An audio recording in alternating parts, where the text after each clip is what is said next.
tetap setia sampai akhir. Refleksi pagi 2275. Bagaimana komitmen Rasul Petrus dalam mengembalakan jemaat di Asia Kecil masa dulu?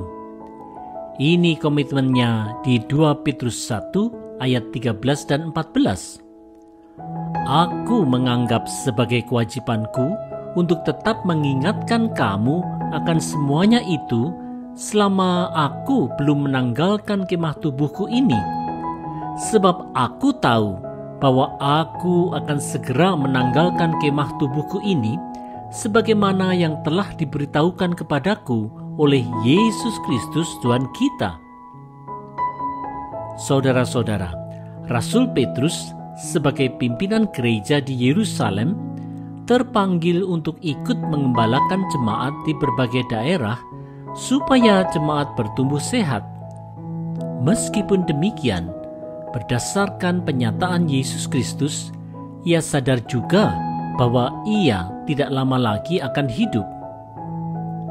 Saudara-saudara, keteladanan Rasul Petrus dalam kesetiaan pelayanan harus menjadi inspirasi bagi setiap pemimpin umat.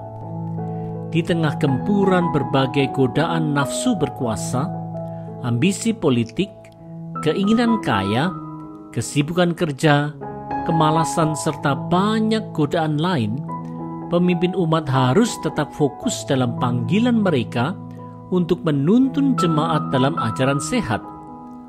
Komitmen untuk tetap tekun dan setia dalam pelayanan tentulah harus bersumber dari pertumbuhan iman yang sehat. Kalau pemimpin umat tidak bertumbuh sehat, bagaimana bisa mereka menuntun umat? Oleh karena itu, wahai pemimpin umat, teruslah bertumbuh dalam Kristus. Tetaplah setia melayani sampai Tuhan memanggil pulang.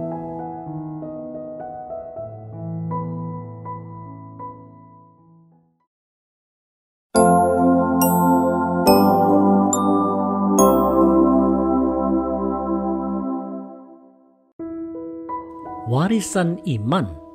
Refleksi pagi 2276. Apa yang menjadi kerinduan Rasul Petrus kalaupun ia harus mati? Mari simak kerinduannya di 2 Petrus 1 ayat 15. Tetapi aku akan berusaha supaya juga sesudah kepergianku itu kamu selalu mengingat semuanya itu. Saudara-saudara, Rasul Petrus sadar betul bahwa ia akan menanggalkan kemah tubuhnya segera karena Injil Yesus Kristus. Kematian bukanlah hal yang menakutkannya karena ia yakin akan keselamatan kekal yang telah diberikan Allah melalui iman dalam Yesus Kristus. Meskipun demikian, Rasul Petrus juga sadar akan pentingnya surat yang dituliskannya itu sebagai warisan iman, sehingga kalaupun ia mati, petunjuk yang diberikan melalui suratnya itu masih bisa terus digunakan sebagai penuntun iman. Saudara-saudara, warisan iman dari Rasul Petrus yang terwujud dalam bentuk surat kepada jemaat itu merupakan warisan yang sangat penting bagi iman kita. Melalui berbagai pergumulan dan penderitaan yang dialami Rasul Petrus serta pergumulan jemaat di masa dulu, warisan iman dalam bentuk tulisan ini telah dipakai untuk mengajar, untuk menyatakan kesalahan, untuk memperbaiki kelakuan, dan untuk mendidik orang dalam kebenaran, seperti yang disampaikan di 2 Timotius 3 ayat 16. Oleh sebab itu, marilah kita menggunakan warisan iman Rasul Petrus ini sebagai penuntun iman kita.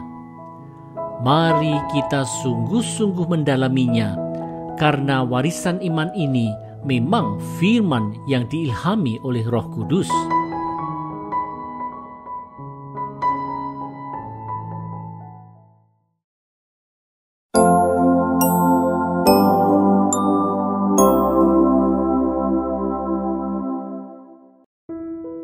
bukan dongeng semata. Refleksi pagi 2277. Peristiwa dimuliakannya Yesus di atas gunung di Matius 17 bersama Musa dan Elia disaksikan oleh Petrus, Yohanes dan Yakobus. Ini kesaksian Rasul Petrus di 2 Petrus 1 ayat 16. Sebab kami tidak mengikuti dongeng-dongeng isapan jempol manusia ketika kami memberitahukan kepadamu kuasa dan kedatangan Tuhan kita Yesus Kristus sebagai Raja, tetapi kami adalah saksi mata dari kebesarannya. Saudara-saudara, peristiwa dimuliakannya Yesus bukanlah dongeng semata, tetapi ini adalah bukti akan kuasa Kristus sebagai Raja yang nantinya akan datang untuk kedua kalinya di akhir zaman. Peristiwa yang disaksikan oleh ketiga murid Yesus ini merupakan sebuah gambaran akan keagungan dan kemuliaan Yesus Kristus. Saudara-saudara, tidak hanya di zaman dulu, di masa kini juga ada saja orang yang menganggap bahwa peristiwa dimuliakannya Yesus di atas gunung itu hanyalah sebuah dongeng semata. Umat Tuhan, janganlah ada yang meragukan kebenaran akan keilahian Yesus dan menganggap Yesus hanyalah sekedar manusia dan guru yang hebat saja. Yesus Kristus adalah Anak Allah yang akan datang sebagai Raja di akhir zaman kelak. Kebesaran dan keagungan Yesus inilah yang disaksikan oleh pengikut Kristus dari zaman ke zaman. Oleh karena itu, di tengah kemajemukan pandangan yang ada di dunia masa kini, janganlah kita sekali-kali ragu akan keilahian Yesus Kristus sebagai Sang Anak Allah. Tetaplah teguh